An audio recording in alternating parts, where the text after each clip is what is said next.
Hi, did you see this article in a magazine, E-Loves? It's talking about Brad Pitt. It says, news. Sorry, Brad and Angelina, but a new power couple has arrived in Los Angeles. So I'm studying, well, maybe the Obamas gone down there to do some political campaigning, or the Clintons, or some top powerful person from Washington. He transferred over there. What do you think they're talking about? Now, this is done by Jenna Mullins. This article is done by Jenna Mullins, and it's Thursday, March 27th. I'm just seeing it for the first time here. Let me read it for you, a part of it. It says, did you feel that wave of energy that rippled across the country? It originated in Los Angeles, and it was definitely more powerful than that little earthquake we have had a couple of weeks ago. And it was all because a new it couple has arrived in LA recently, and they are destined to overshadow even Brad Pitt and Angelina Jolie. They're the ultimate power couple, or should we say they're the ultimate pride couple. They're talking about this lion couple here. Now, this lion couple, they have human names. She is Kalisha, and he is Hubert. Now, this is taking things too ridiculous. Now, Angelina and Brad are not necessarily my favorite. I don't even follow folks like that, except maybe Obama and Clinton. You know, I really don't get into it. And when Reagan was around, he and Nancy. But I was shocked to see that this is what they're talking about. And this is the developing trend and a theme that I'm on to a lot. People are putting animals in too much of a high place. They're comparing animals here. They're comparing this animal pride here with Angelina, and Brad. You see people kissing their dogs, people having sex with the dogs, people spending a whole bunch of money on dogs, trying to treat dogs like humans, got them up in their arms and all that. And this is unacceptable, because it's a trend. And where it started, I'm not sure. It started in a trivial mind. No, not really, because long ago it was rumored that when people have faith and religion, they recuperate quicker from most medical procedures and hospitalization and so forth. And then the enemy of God came out and said, but people with animals have a similar experience. Now, I won't even listen to that dumb stuff, because I know that religion is real, God is real, angels are real, and God is the one that could heal. He's the one who could give peace of mind, and he could create the circumstances in which one will not be destroyed by the vicissitudes of whatever their experience is, and so they would recuperate fast. I mean, dogs, what this dog is going to do? Well, is it positive thinking? I mean, if the person is thinking how he thinks when he has the dog, then perhaps he will still recuperate faster. But the beautiful thing, though, is that even though a person with a dog might even recuperate faster than a person with faith, it doesn't make that recuperation efficacious or something that will endear them to those of us who might get sick and so on. I see people going on the road with Porsche and all kind of fancy expensive cars, Lamborghini, and they have some little dog in the window, and this dog, really, the dog doesn't want to be there. This dog wants to be in the bush. This dog wants to be tracking some nasty stink smell. He's trying to locate it.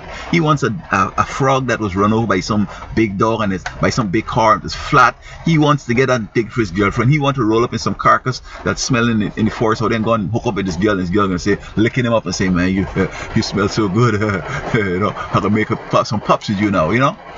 And so we even have our kids trying to relate to dogs and to cats and to animals, instead of having real experiences and relating to humans. And so they're coming up all kinds of houses, and then we want to know why they shoot up the place and behaving dumb, because we are not acculturating them with humans. They're becoming from the vagina to the breast to play with the dogs, so that they have more experience with dogs than with humans. and that is demoralizing to start. And then they go on to like the Muppet and the puppet shows, and then stupid shows on TV, and then parents would just lock them, out and let them go to school. They go on to work. They come to open the door, so that they hardly have human contact, and so they're with the evil that they practice and the violence they see on television and the access to guns. This is why they have no compassion for anybody, and they just shoot you for no reason at all. And so, as I said, I'm sort of amazed that they're going to use this lion couple here to associate or even hint that they are going to be more popular than humans, whether it's Angelina and Brad or Priscilla Presley or whoever. A human is of more value all the time than animals. And while I'm at it, let me say this. People seem to be developing a whole bunch of weird ideas about animals. One guy told me, I say this dog just barking and I'm just passing here. I have no intention of coming in the yard. This dog's stupid. He say, that dog is more intelligent than you. And I say, okay, sir. I just went my way, because if he thinks like that, the next thing he might come and shoot me if I try to convince him that his dog is just a dog. And we've seen where animals moved into Noah's Ark to be saved from the impending disaster, when humans were just scoffing and laughing at him.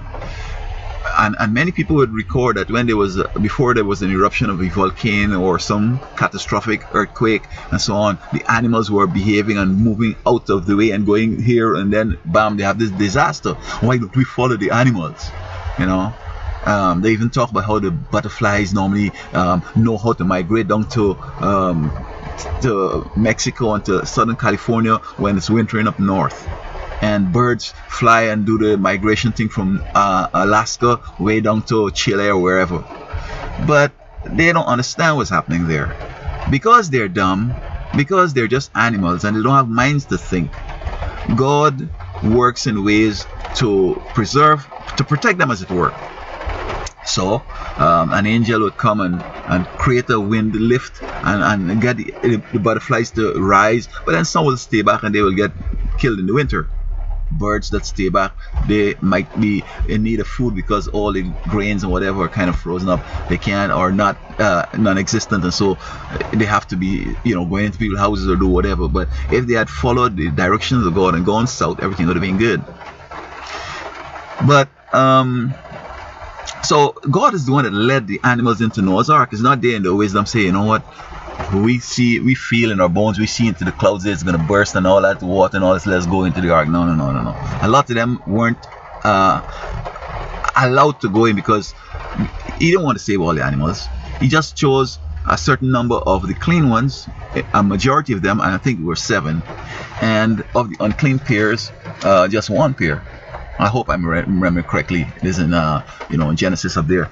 So that there were 7 pairs of goats, sheep, cows, all those clean animals, and pigs were 1, dogs were 1 pair, tigers 1 pair, lions 1 pair. You see what I'm saying? Because they were scavengers, and I guess they needed animals to sacrifice and all that, and they might have had young on the boat, etc. And so on. But humans, on the other hand, God said, go to the ant, thou sluggard, consider our ways and be wise. Because not that the ant is smart. The ant is smart in that it's following the instruction and the guidance with the Lord. But we don't. I'm smart. I know how to handle that. I know. But then look at animals again. These lions and so forth. I mean, I'm not necessarily a fan of National Geographic because they have some scams they're working over there, setting up thing and giving sedation to certain animals and making them, lethargic and the whole. They're setting up fights and so forth just for the camera thing and to just entertain us. But in real terms, these lions sometimes they show how they know how to stalk. See some moving up some, then they're gonna run and on it. And a lot of them they miss. Why? Because it seems to them that they know how to pattern down the hustle to like this. But the ones that rely on God, maybe in the way telling God, I need to eat, or God sees that he needs to eat and he's doing the honest thing and so forth, not attacking humans or whatever.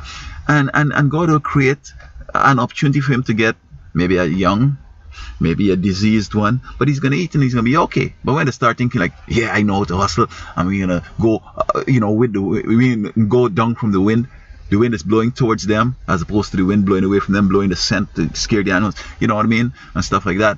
But bottom line though is that humans are more valued than everything else. Don't mind what animal that is, don't mind what possession you have. A human, you have all these millions, and guess what?